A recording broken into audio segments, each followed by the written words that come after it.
Gambia bi dawal foofu sa quality jasna your number one stop shop ana sama jigéen ñi dama bëgg ngeen jox ma seen nopp garme yi ndaxte quality jasna amal nañ leen ay til yu toj daala pos abaya yu yiiw waaye amal nañ leen ay boreda yu rafet boreda yoo xam ne pour góor ñi la ak pour jigéen ñi amal nañ leen body scrub yi nga xam ne nii dafay defar seen yaram bam nice waaye fàttewuñ fa diw yi ana sama jeeg yu pare yi quality jasna amal nañ leen fa andi cuuraay yu neex house spray ak bépp xeetu baax pour seen biir néeg dama ne atum ren jii ku sa jëkkër mere ku ne yow la neex ndaxte quality jasna ñëw na si dëkk bi pour defar sëy yi makeup artist yi bàyyi leen gannaaw ñu ngi leen fa amal ay makeup product yu quality waxu leen léegi nii foofa sa Westfield jàkkaarloog monument bi wala nga jokkoo quality jasna si 250 01 24 ak quality jasna taaral sa bopp taaral sa néeg waaye dëggal sa alaaji aas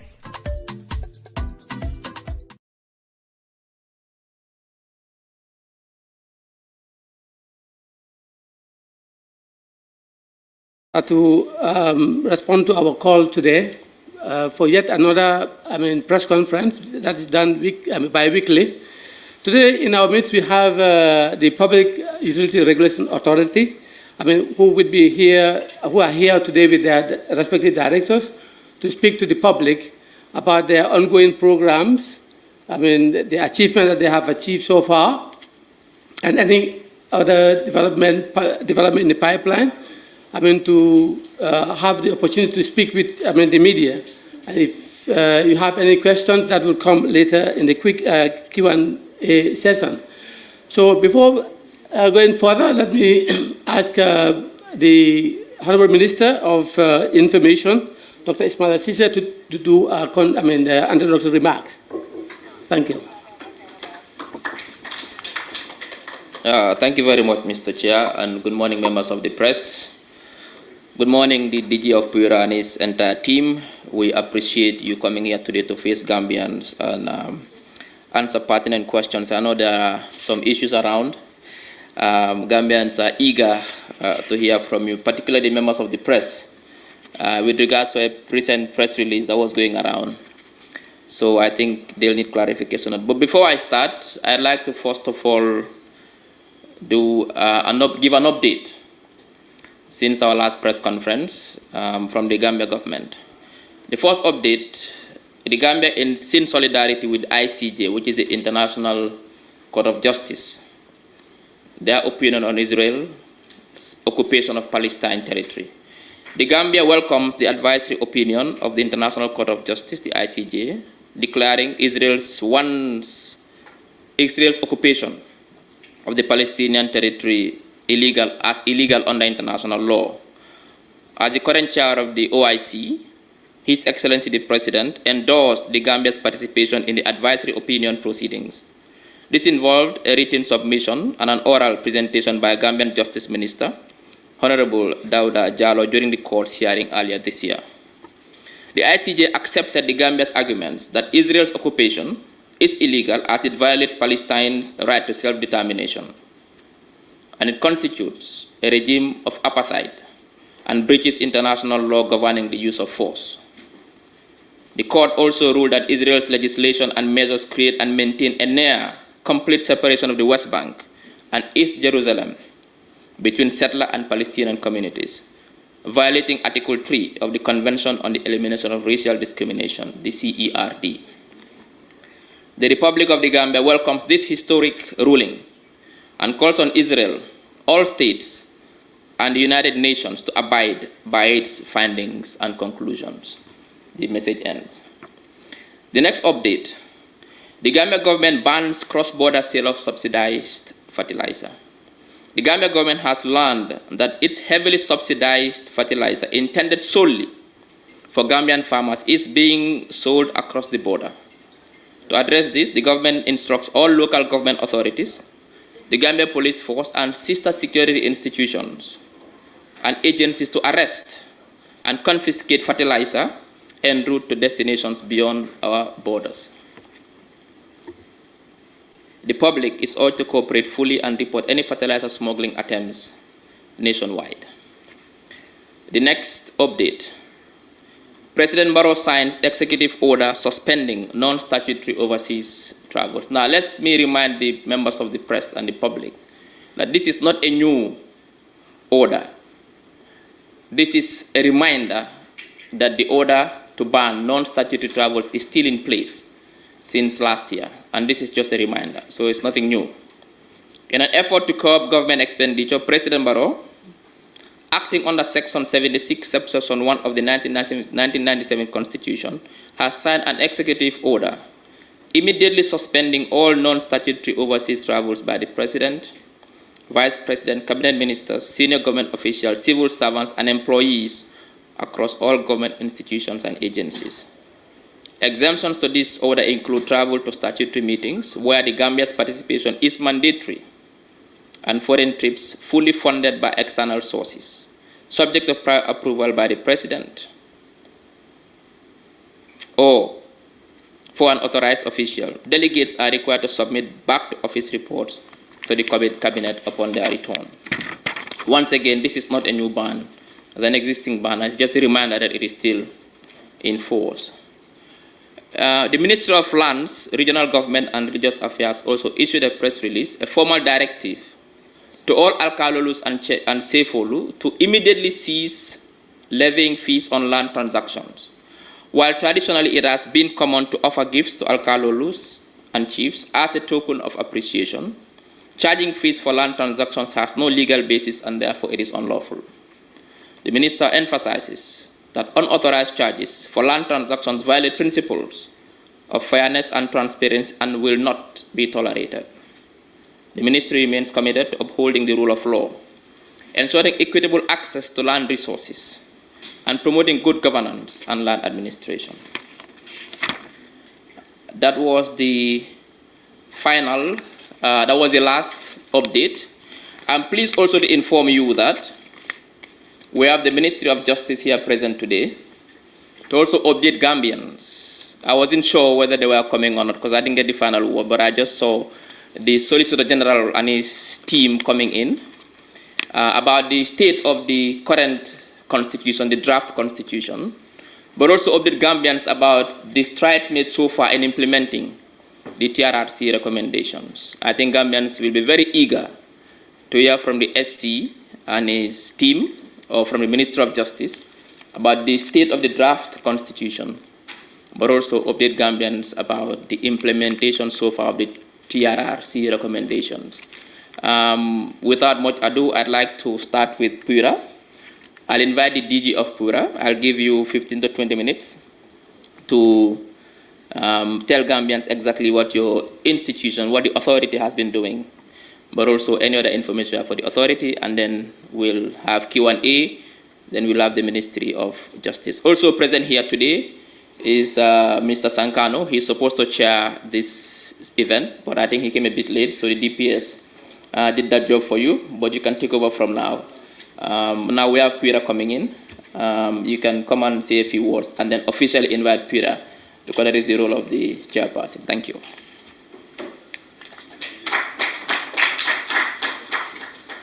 Thank you very much, Honorable Minister Dr. Ismail Assisi. Apologies due to circumstances beyond control. I couldn't make it on time, but I've been in touch. I am Prince Boubacar Aminata Sankano, Deputy Government Spokesperson, deputizing the Gambia Government Spokesperson and Presidential Advisor, Mr. Ibrahim Aji Sankare. I'd like to welcome the Director of Information Services, officials from Ministry of Justice, Pura, ladies and gentlemen, DPS. Thank you all for joining this press conference. And as the Honorable Minister said, as government, we are steadfast. And I'd also like to invite all of you to ask questions in local languages. We need our local languages. As Ralph Waldo Emerson said, language is a city to the building of which every human being builds a stone. So we need to build our nation through comprehension, through the language that our people understand. So feel free to ask questions in our native languages. Based on the information available here, I would like to invite the DG of Pura, Dr. Njoguba, to give a statement.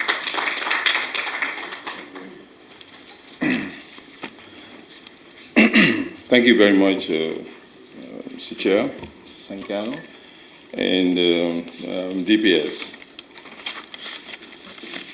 Honorable Minister of Information, Dr. Ismaila Cisse, the Deputy Permanent Secretary, Minister of Information, Director of Information Services,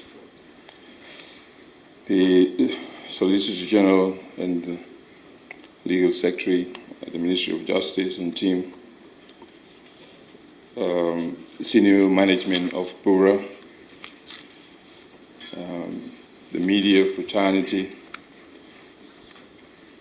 distinguished guests, ladies and gentlemen, all other protocols duly and respectfully observed.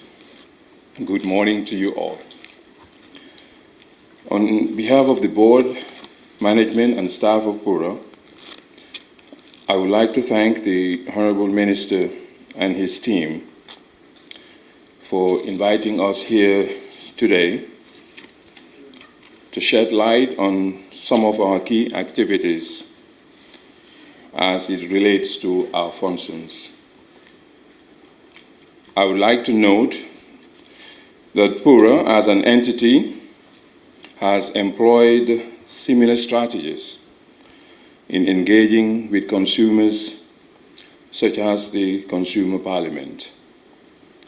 We know that this type of open engagement works, and therefore we wholeheartedly subscribe to this event as initiated by the Minister and his team. And we want to thank them for this wonderful initiative. Distinguished ladies and gentlemen, as a brief background, let me touch on the role of Pura for a simplified understanding for all present here today and those who are following this program through other mediums. The Public Utilities Regulatory Authority, also referred to as Pura, is a multi-sector regulatory body set up by an Act of Parliament in 2001 to regulate certain public utilities, such as telecommunications and broadcasting, that includes all mobile and land network operators, electricity, water and sewerage, downstream petroleum, which was onboarded to Pura by the Petroleum Act in 2016, including all petrol stations. The authority has 7 directorates, namely the Directorate of Legal, Licensing and Enforcement, Directorate of Economic Regulation, the Directorate of Petroleum, Water and Electricity, the Directorate of Consumer Affairs, the Directorate of Admin and Finance, the Directorate of Human Resources Management, the Directorate of ICT, and the Directorate of Internal Audit. Pura is governed by a board of directors, which provides governance and operational oversight of Pura. As you can see, Pura's mandate is diverse and cuts across most of the key economic sectors in the Gambia. Pura's main source of income is regulatory fees charged to regulated utility providers. The amount collected from operators as regulatory fees is what forms the annual budget of the authority. The maximum amount that can be charged by the authority is set by law to a maximum of 1.5% of the operator's annual turnover. Since its inception, Pura has devoted a significant amount of time and resources to developing its capacity and ensuring that the fundamentals of an effective regulatory institution are in place. In this regard, we are conscious that regulation as a practice requires requires tact and patience and presents many challenges in the various sectors of electricity, water, telecommunications, and of late, the petroleum sector. In recent times, we have had to assert our mandate and make some tough but equitable decisions, not always acceptable by those we regulate, but necessary to ensure a level playing field, especially when our mandate is to balance the interests of the public, the utility provider, and the government. We at Pura recognize that to deal with the functions set out in the Pura Act, and given the dynamic nature of the development of regulated utilities, we must be seen to be ensuring that services are delivered based on fairness. We are also challenged to provide universal services throughout the country to ensure that utility services are accessible to all Gambians, irrespective of their geographical location. Against this background, we collaboratively work towards equity in development.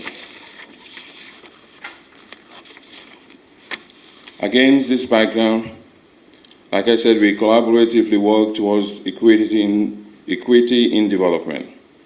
I would like to present some of our major achievements and challenges as follows. Achievements in the legal licensing enforcement. To ensure no one operates in this regulated sector without first obtaining a valid license, we have evaluated various applications for numerous categories of licenses and made notable achievements in terms of licensing compliance obligations. We have successfully issued various categories of licenses to 5 telecommunications operators in the country, 18 internet service providers, 39 commercial radio licenses, 9 community radio licenses, 6 television broadcasting content provider licenses, 93 petroleum products licenses, 5 electricity licenses, 1 sewerage license.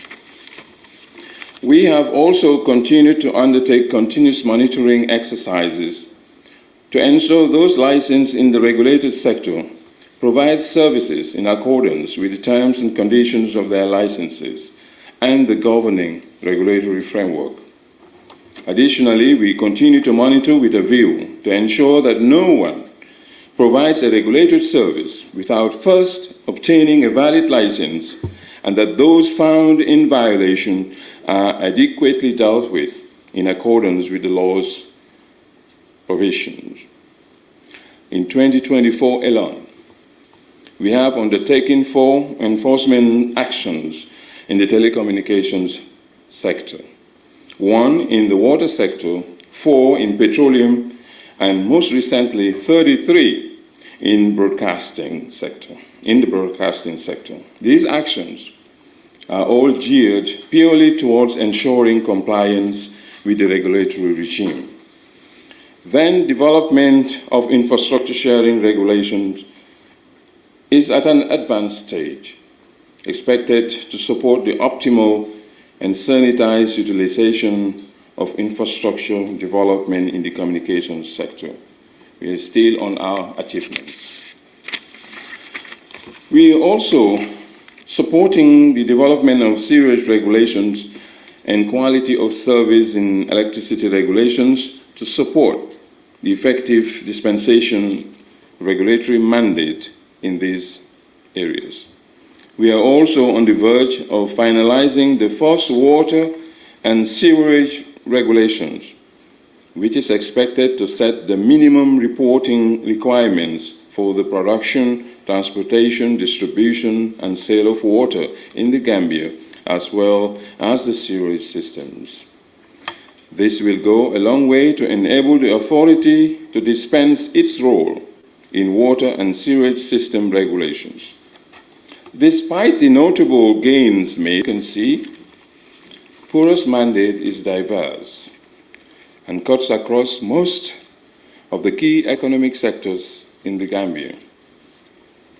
Pura's main source of income is regulatory fees charged to regulated utility providers. The amount collected from operators as regulatory fees is what forms the annual budget of the authority. The maximum amount that can be charged by the authority is set by law to a maximum of 1.5% of the operator's annual turnover. Since its inception, Pura has devoted a significant amount of time and resources to developing its capacity and ensuring that the fundamentals of an effective regulatory institution are in place. In this regard, we are conscious that regulation as a practice requires tact and patience and presents many challenges in the various sectors of electricity, water, telecommunications, and of late, the petroleum sector.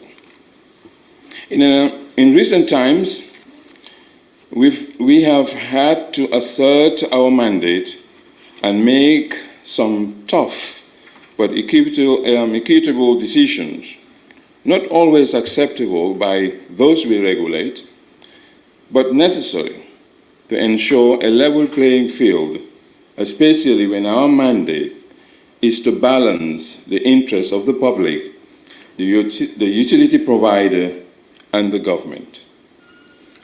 We at Pura recognize that to deal with the functions set out in the Pura Act, and given the dynamic nature of the development of regulated utilities, we must be seen to be ensuring that services are delivered based on fairness. We are also challenged to provide universal services throughout the country to ensure that utility services are accessible to all Gambians, irrespective of their geographical location. Against this background, we collaboratively work towards equity in development. Against this background, like I said, we collaboratively work towards equity in development. I would like to present some of our major achievements and challenges as follows. Achievements in the legal licensing enforcement. To ensure no one operates in this regulated sector without first obtaining a valid license, we have evaluated various applications for numerous categories of licenses and made notable achievements in terms of licensing compliance obligations. We have successfully issued various categories of licenses to 5 telecommunications operators in the country, 18 internet service providers, 39 commercial radio licenses, 9 community radio licenses, 6 television broadcasting content provider licenses, 93 petroleum products licenses, 5 electricity licenses, 1 sewerage license.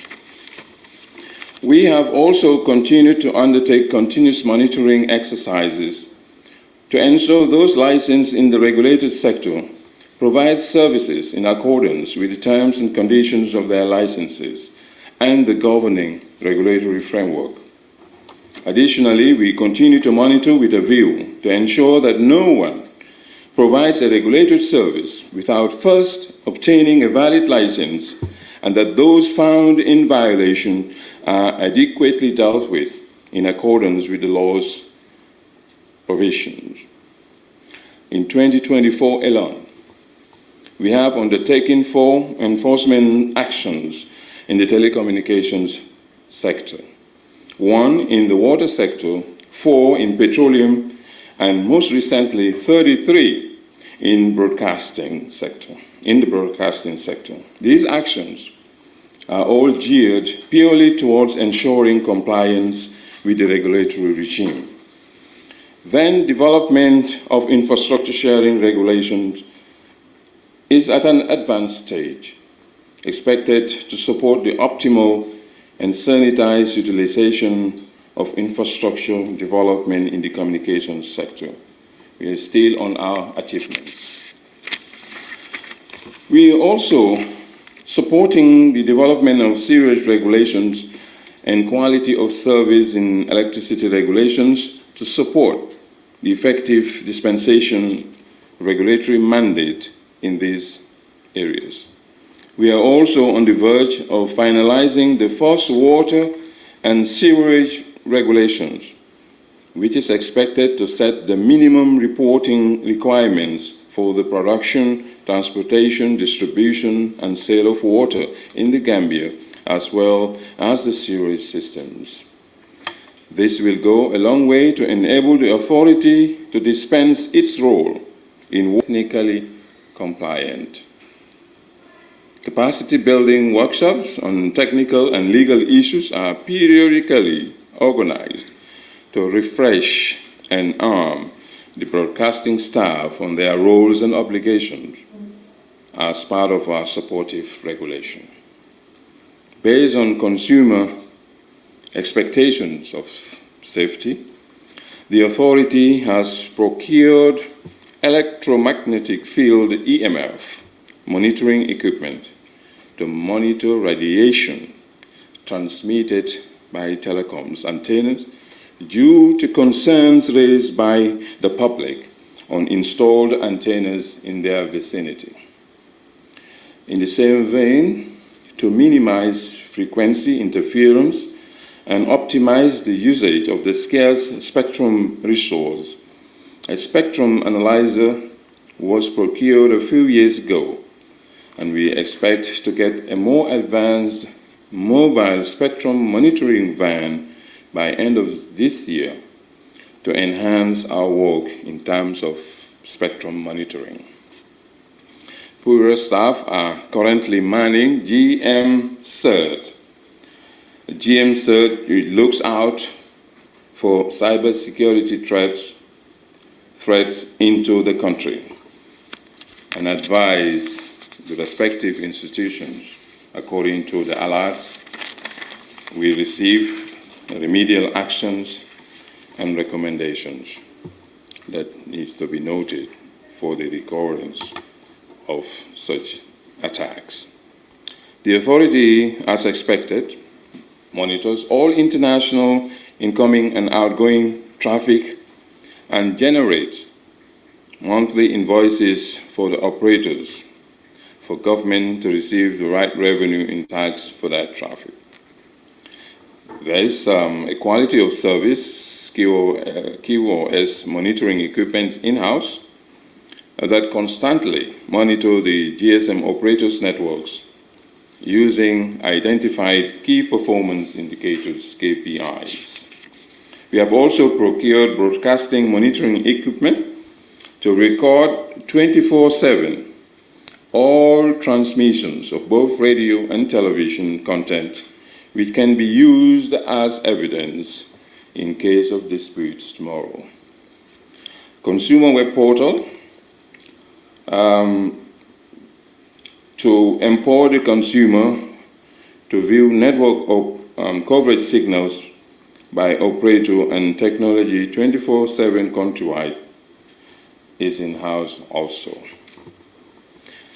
When we come to Consumer, Department of Consumer Affairs, the authority, in ensuring that consumer welfare is protected at all times, has a dedicated toll-free number, 148, which consumers can call from any network without paying a butut and lodge a complaint against any service provider within the regulatory space and then get redress. Currently, there are two major flagships programs which the authority conducts to inform, educate, and communicate with consumers. These include the Consumer Parliament and Bantaba Outreach to the rural communities. In conducting the Bantaba Outreach program from 2010 to date, we have so far covered 99 villages, out of which 43 villages have benefited from installations of new BTs, rural electrification, and improvement on network access, just to name a few. The Consumer Parliament, which is usually conducted in the GBA, will celebrate its 16th year anniversary this year, and is aimed at giving voice to consumers across the entire spectrum to come face to face with the echelons of the regulated utilities and get redress. The proceedings are live streamed to ensure that consumers in the diaspora are not left behind. They can also follow. Telecommunications network scams continue to be a challenge. From 2022 to date, the authority has recorded a total amount of $499,608 in scams from consumers, of which $224,929 has been recovered by Pura through the operators. Currently, major sensitization strategies are being deployed using social media platforms and influencers to educate the masses in combating this menace. Furthermore, the authority, in its quest to ensure inclusivity, has recently engaged with 3 conventional schools, namely the Gambia Senior Secondary School, Nusrat Senior Secondary School, and the Methodist Academy, as a pilot to engage students and the youth population in our activities, making them Pura students ambassadors in disseminating information in their schools and communities about the mandate and role of Pura. A similar pilot will be conducted to target the schools in the rural area early next year. The authority has, over the years, conducted a pilot exercise in communities facing challenges with electricity, low voltage, and facing challenge with low voltage, and has brought over 1,000 pieces of CLF bulbs to improve their consumption in electricity usage.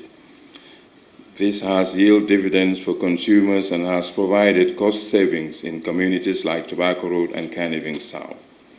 The authority continues to provide avenues for complaint handling through a walk-in service from 9 a.m. to 5 p.m. I am being reminded of time, but I want to crave the indulgence of the Honorable Minister and the Chairman that Pura is huge.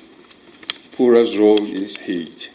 And you just cannot, we want to inform the public, we want to tell them what we do and what we engage and our challenges. And I believe that we will endeavor to meet the time that has been given to us, but bear with us. Finance and administration.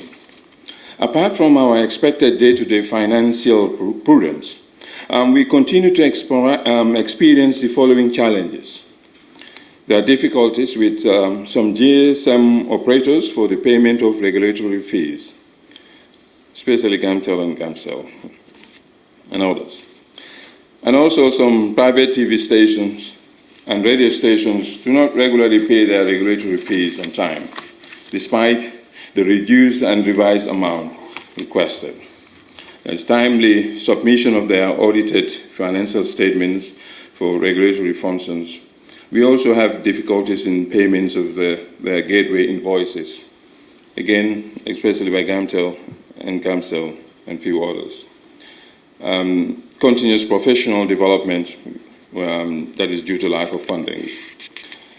On the Department of Economic Regulations, on the electricity subsector, Honorable Minister, the authority since 2009 has constantly reviewed and set the tariff for NAWEC to ensure that consumers are not overcharged. As NAWEC extends its coverage, it becomes imperative that more consumers are subscribed to its services, and the authority ensures that third-party service providers are licensed to vend electricity tokens on behalf of the company.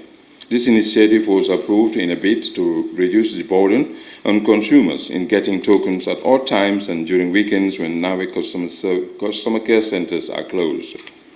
The authority in the telecom sector, where the sector is deemed competitive, the authority adopts a non-interference policy in the determination of end-user tariffs.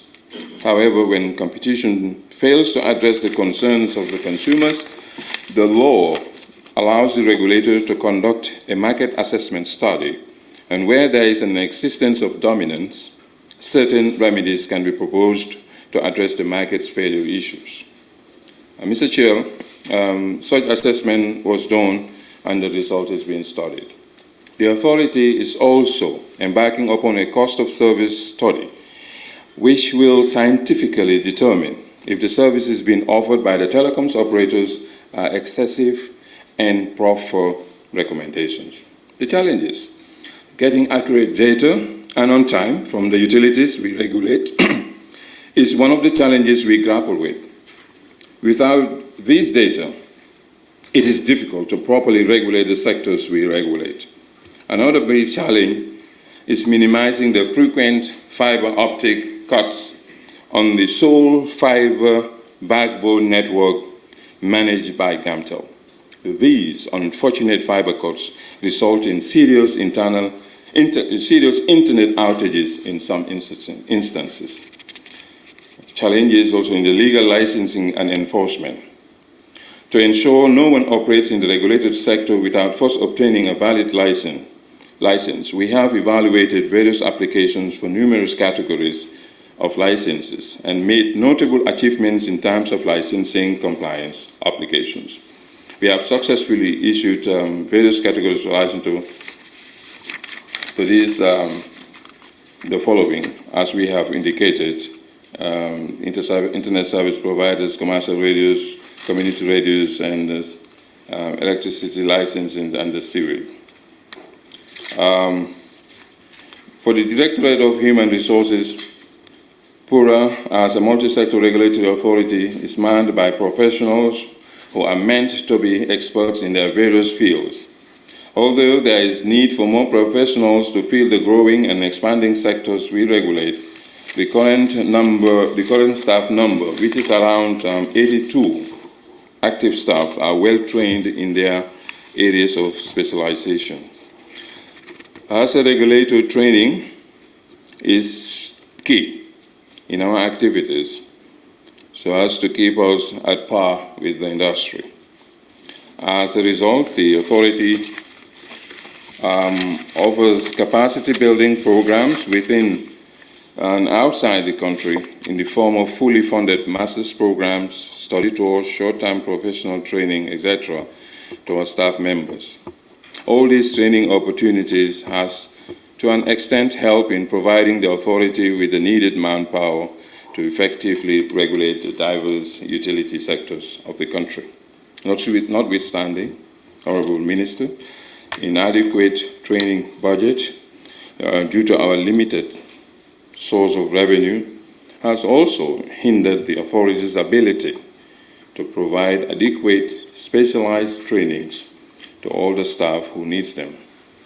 Finally, before my management team and I answer your questions, I sincerely hope that through this Mansakunda Forum, and indeed through our other information giving sessions and public discourse awareness about the work and functions of Pura, we hope it will increase, and the value and benefit of our regulator will be much more appreciated and understood.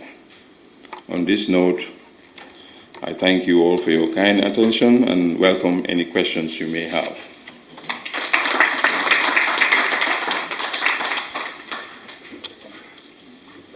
Thank you so much, DJ, for that beautiful rendition, a testament of government's commitment to build strong institutions that deliver for the benefit of the Gambian people. We'll need copies of your speech, both hard and soft copy, to distribute across the media.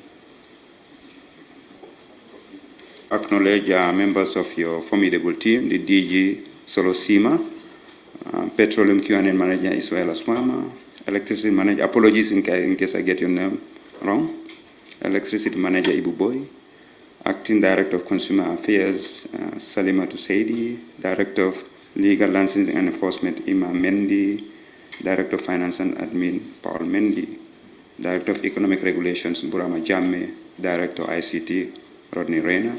I'll also acknowledge the presence of Solicitor General, Legal Secretary Hussein Tomasi and his team from the Justice Ministry.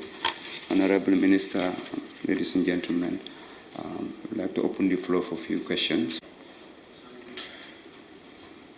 What I will do to provide justice to your question and also to give an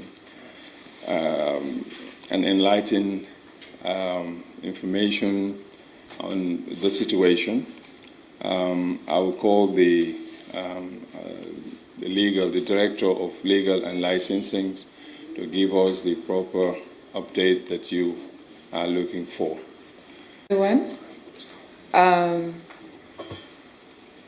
we have issued a notice of intention to revoke the license 25th of June 2024.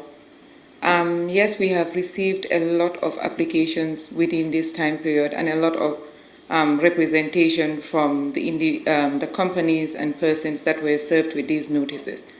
So something is being done about it. We had a press conference about a week ago where we informed the general public that we have received the approval of the Honorable Minister of Information to revoke licenses that do not comply.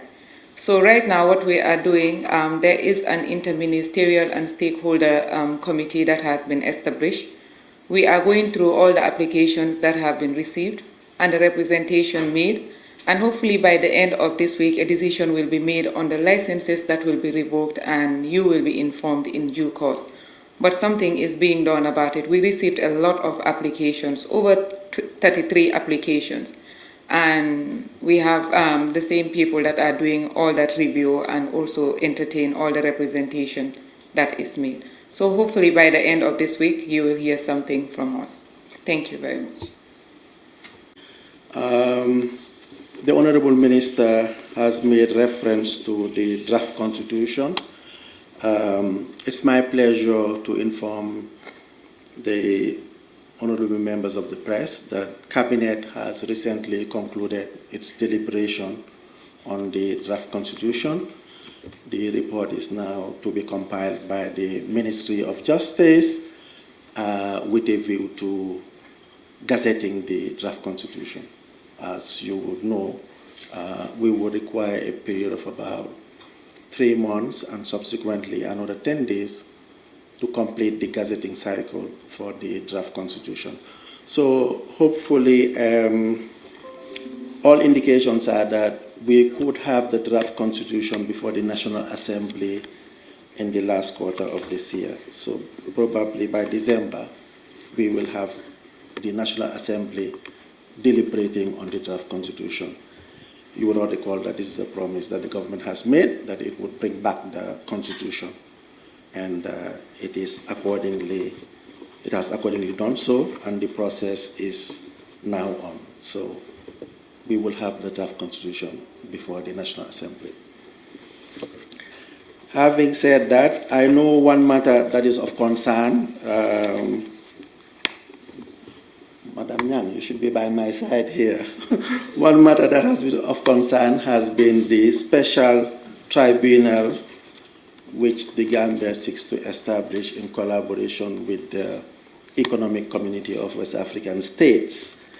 You would all recall that the Gambia requested the cooperation of ECOWAS in the establishment of the special tribunal. Of course, the Commission responded positively to this request, and what we now have is that the decision, that's the statute establishing the tribunal, was tabled before the Mediation and Security Council of ECOWAS. The Mediation and Security Council is the body comprising honorable ministers and ambassadors and of ECOWAS. And when it was tabled on the 3rd of July, it was considered and deferred to the next ordinary session of the Authority of Heads of State and Government. So I know it's been stated in some quarters that the decision or the statute establishing the special tribunal was rejected by the ECOWAS. That is not the case. What happened was that the Mediation and Security Council of ECOWAS considered the statute but deferred it to its next meeting in December and wanted the ambassadorial meeting to first consider the statute and endorse it and then transmit it to the Mediation and Security Council. So this is what happened. So the statute will now go to the ambassadorial meeting, and hopefully that meeting will be convened here against perhaps in the next month or so, way before the December meeting. And once it is considered by the ambassadorial meeting, it will now be transmitted to the Mediation and Security Council. That's the level of the ministers of Foreign Affairs and Defense. And of course, they will deliberate on it and then send it to the Authority of Heads of State and Government. So the process is still on. There was a procedural hitch which delayed the consideration by the Authority of Heads of State and Government. I know also for a fact that the statute was discussed at the level of the ECOWAS Parliament, and they rejected the statute.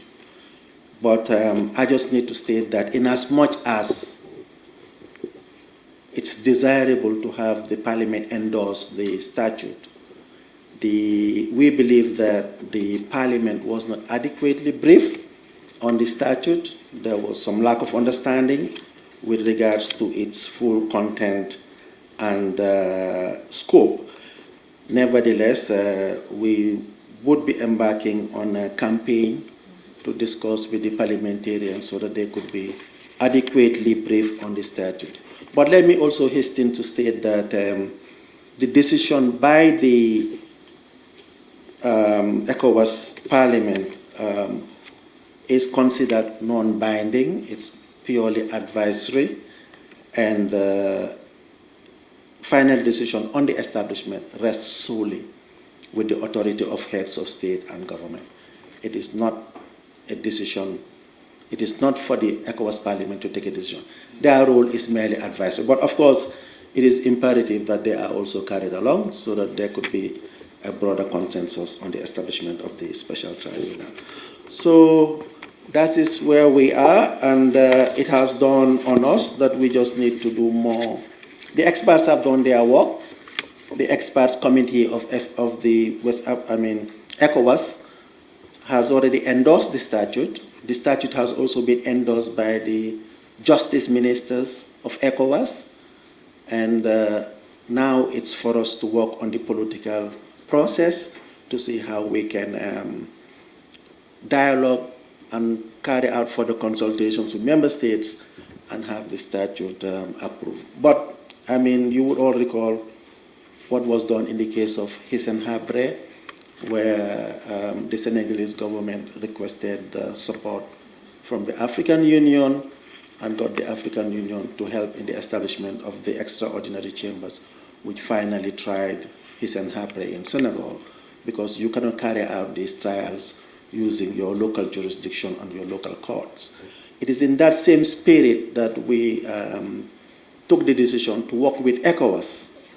ECOWAS being closer home and giving its relationship in terms of our transitional justice process, and the fact that so many citizens of ECOWAS have also perished and were victims during the 22 years regime. We have had the massacres that took place here, and some of the citizens of ECOWAS suffered that tragedy.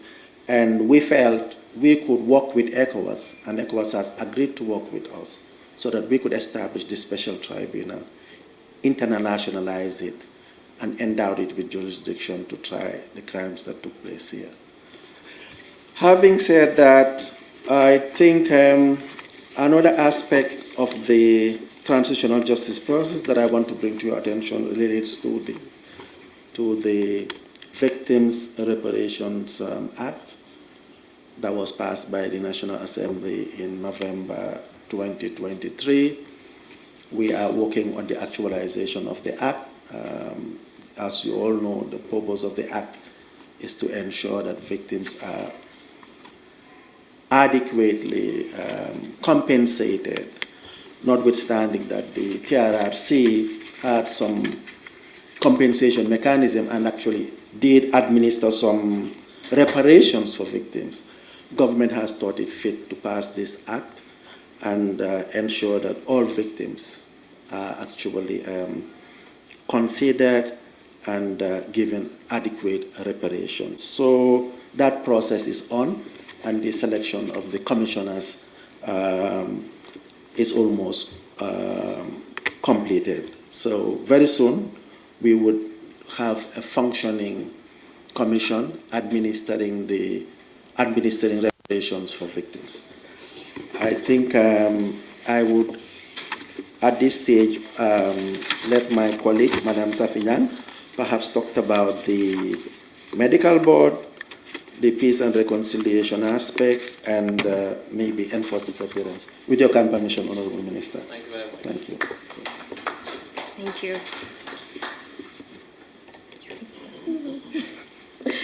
Thank you, SG, for giving me the opportunity to provide the rest of the updates.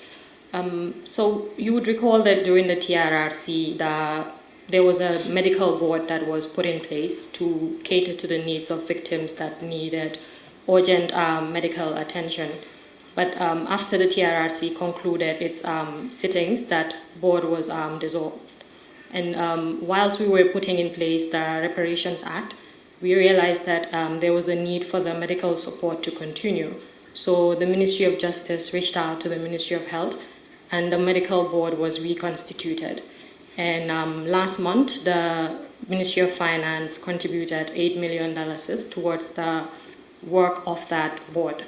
The primary reason for setting it up is to assist victims that need urgent medical attention that cannot maybe necessarily wait for the final reparations to be administered. Because as you may know, there are different forms of reparations. Reparations is not just necessarily financial compensation, but it could be in the form of medical support and other forms of support.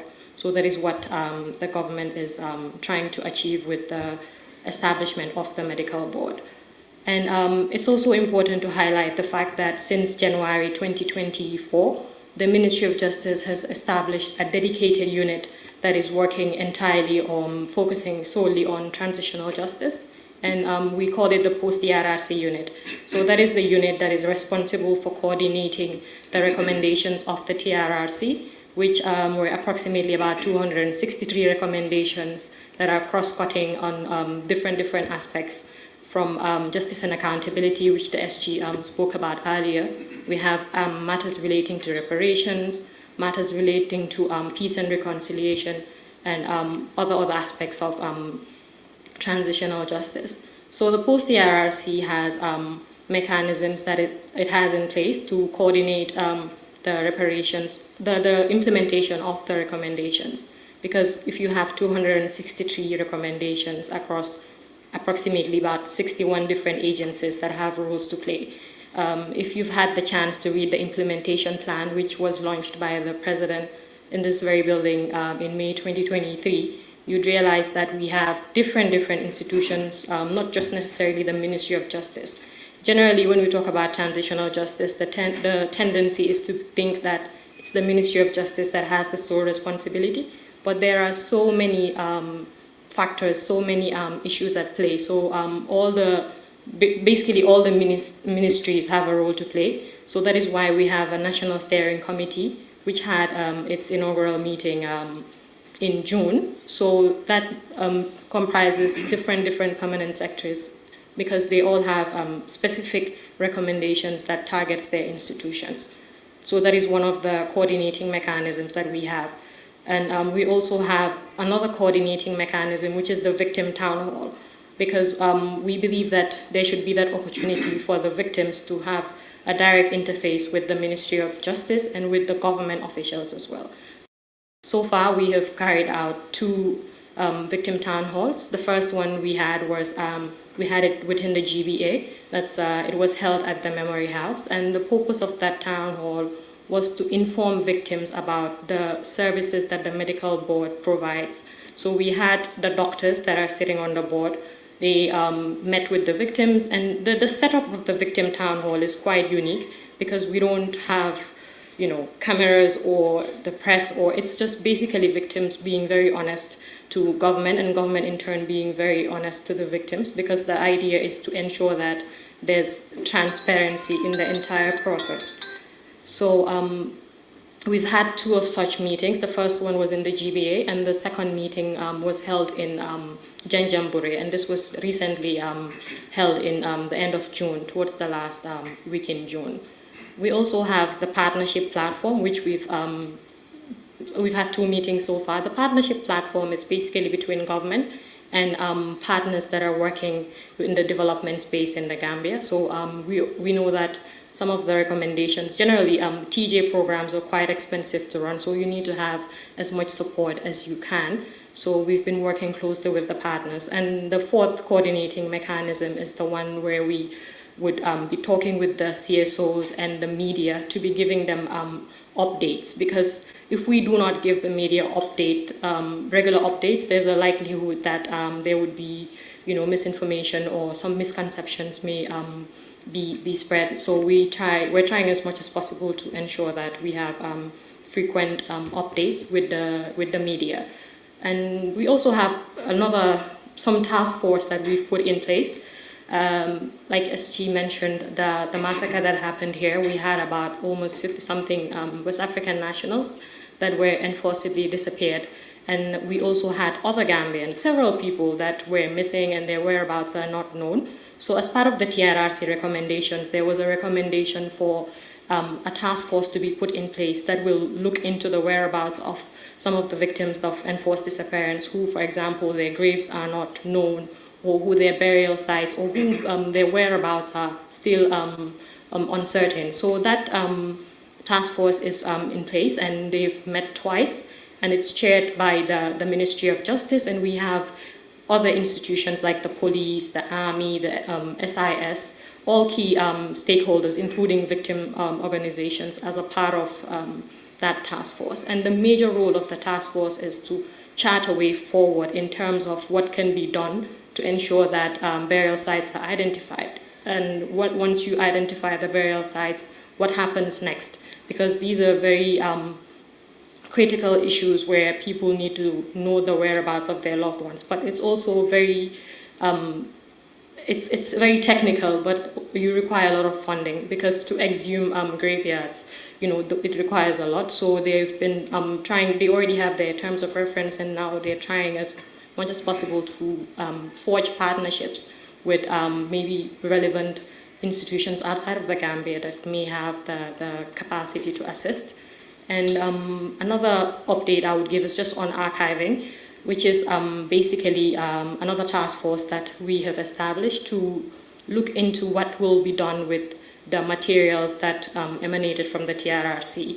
So we had documents, we had other equipments, and these are generally, as a TJ process, when you're wrapping up your process, you need to archive it for generations yet unborn, so that anybody that is doing some research, or generally people may want to know in the next 10, 40, 50 years what transpired or what happened, they would have the access. So how do you preserve the material? So that is why we have an archiving task force, which was actually also a recommendation from the TRRC to put in place a mechanism to archive the materials that emanated from the TRRC.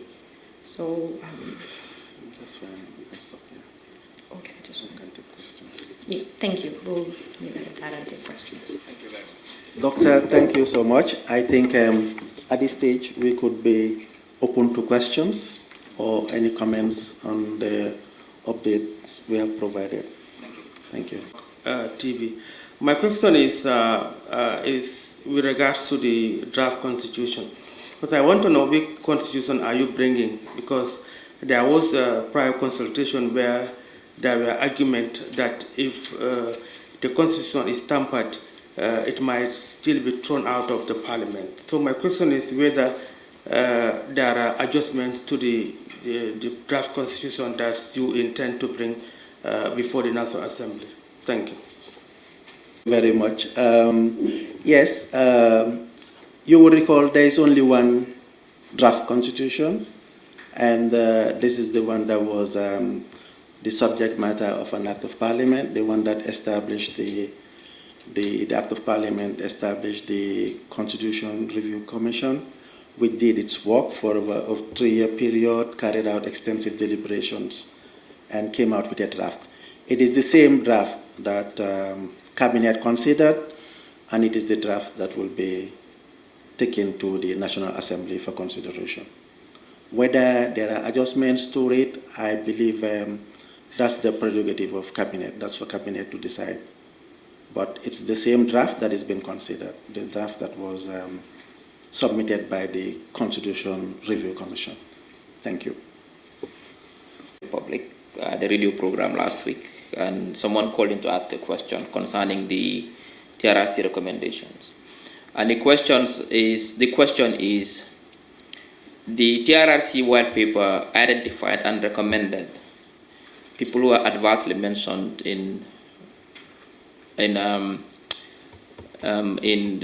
were mentioned for violating or for committing gross violations of human rights under the leadership of Yahya Jammeh, and that they must be prosecuted.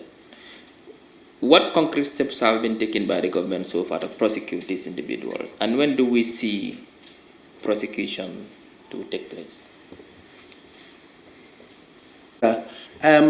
You will recall recently the National Assembly passed 2 important legislations. One, that was the Special Accountability Mechanism Act and the Special Prosecutor's Office Act. And I have talked about the Special Tribunal, which we are trying to establish, which we are in the process of establishing with the Economic Community of West African States. Now, these are the mechanisms that we have rolled out for purposes of justice and accountability. These are the institutions, these are the tools that will be used to conduct the trial. So the process is on, and we are actually, at this moment, constituting the office of the Special Prosecutor. The Special Prosecutor will carry out the investigations again and also determine prosecutions. So that process is on, and the legislations have been put in place for the Special Accountability Mechanism as well as the Special Prosecutor's Office.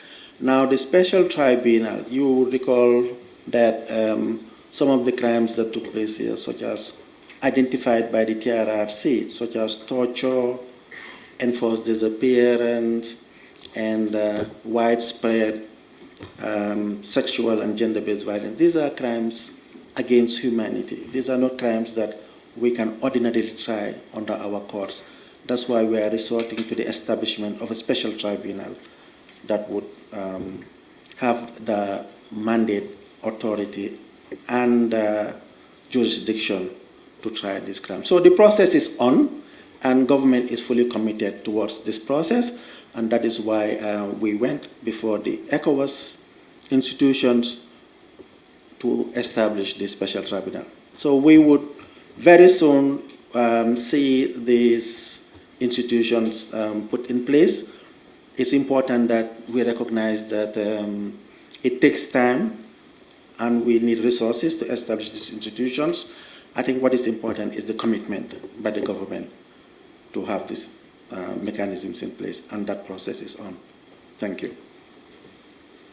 A multidimensional approach to the justice delivery mechanism, domestic and special prosecution unit, and also a hybrid system supported by our partners. It shows the trajectories in the modern international justice system. Any additional question before we move to countdown? 5, 4. Thank you so much. This is another example of government's commitment to always approach and deliver. As a government, we are very steadfast in our testimony. As you know, human beings are fastidious, but at the end of the day, we have been told in the Quran, وَالَّذِينَ وَلِشَهَادَةٍ قَائِمُونَ. Those who are steadfast in their testimonies are always exempted. So as a government, we are always ready. I mean, all that is being said here, there is political will to deliver justice. There is political will to strengthen our public institutions, as seen in example of Pura. There is political will to engage the citizens in direct dialogue through this regular interface. I would like to invite the Honorable Minister to wrap up today's session, and thank you all for coming. Keep the conversation going. Thank you very much, Mr. Chair, and thank you. And I'll come to the media very soon. I'll first have to thank the Solicitor General, the Minister of Justice, and his team, this brilliant young lady. We're really proud of you. Keep it up. DG, Pura, and your entire team, thank you very much for coming. Your presentations both were very comprehensive, very enlightening, and I think now our mandate as a ministry is what we call proactive disclosure of information. We are not waiting for people to ask for information now. We want to ensure now we have what we call information overflow. And I'm seeing that now, because there was a period when the media was complaining, oh, government doesn't come out to talk to people. We call them, where are they now? It's unfortunate that only 2 journalists out of the entire country is here to ask questions from important institutions like Pura, with all they are doing, from an important ministry like the Minister of Justice, in this very important period in our democratic transition. The entire country, only 2 journalists ask questions. And the complaint was, government doesn't talk to people. We ask questions, they don't answer. We say, now come, we have information for you, and they run away. It means there's an overflow of information now. And we won't stop. Even if no journalist comes, we will come and talk to the Gambian people. We're not talking to journalists, we're talking to the Gambian people. Because the journalists are the link between us, the government, and the people. Journalists take information from us and give it to the people. That is why they are critical partners. So we urge all journalists, all media houses, that when we call for a press conference, please come and ask questions. Because they're offering public service to the people. The questions are not for you, the information is not for you, it's for the people. That is the role we are playing as a media house, and that is how we engage you as a Minister of Justice. So thank you very much. I think this was a very good session. I thank the media houses who came, our media contract partners, Paradise TV, they were covering live. And the beauty of this press conference is that it was shown live across multiple channels. You tune on GRPS today is the press conference everyone was watching. You tune on QTV, it is the press conference. Paradise, the press conference. iAfrica, the press conference. Star TV, the press conference. Fatu Network, the press conference. So 6 to 7 channels were showing this press conference live. So wherever you tune to today, it is either the press conference or you put your TV off. You don't have no other choice. I thank the media contractors, the journalists who are here today, and the staff of the Ministry of Information. Next press conference will be in 3 to 4 weeks. We'll inform you on time which institutions are coming. The next event for the Ministry of Justice is the next month Sakunda, which is this Friday at 8 p.m. at the conference center here, and the Ministry of Higher Education, Science, Research and Technology, Professor Pierre Gomez and his entire satellite institution will be there. The difference between the press conference and the Mansakunda, the press conference is for the media, journalists to ask questions. The Mansakunda is for the public interface. We ask and appeal to the public to come on Friday at 8 p.m. here to interface with the Minister of Higher Education and his team to ask relevant questions regarding higher education, tertiary education, vocational training, and youth employment, because they are kind of linked. So I thank you for this session. Mr. Chair, thank you very much. And I thank once again DG of Pura and his team. SC, we thank you. We thank the Minister. Please convey our appreciation for sending his team despite it was so short notice. And thank you everyone until next press conference. Thank you. Ku yor du sa xat te quality Jasna ñoo yor seen cumbukaay tur day uyu borom Jasna pire soo ko bëggee fii si biir Gambia bi dawal foofu sa quality Jasna your number one stop shop. Ana sama jigéen ñi dama bëgg ngeen jox ma seen nopp garme yi ndaxte quality Jasna amal nañ leen ay til yu toj daala poos abaaya yu yiiw waaye it amal nañ leen ay boreda yu rafet boreda yoo xam ne pour góor ñi la ak pour jigéen ñi amal nañ leen body scrub yi nga xam ne nii dafay defar seen yaram bam nice waaye it fàttewuñ fa diw yi. Ana sama jeeg yu pare yi quality Jasna amal nañ leen fa andi cuuraay yu neex house spray ak bépp xeetu baax pour seen biir néeg. Dama ne atum ren jii ku sa jëkkër mere ku ne yow la neex ndaxte quality Jasna ñëw na si dëkk bi pour defar sëy yi. Makeup artist yi bàyyi leen gannaaw ñu ngi leen fa amal ay makeup product yu quality waxu leen léegi nii foofa sa Westfield jàkkaarloog monument bi wala nga jokkoo quality Jasna si 250 01 24 ak quality Jasna taaral sa bopp taaral sa néeg waaye it bégal sa alaaji aas.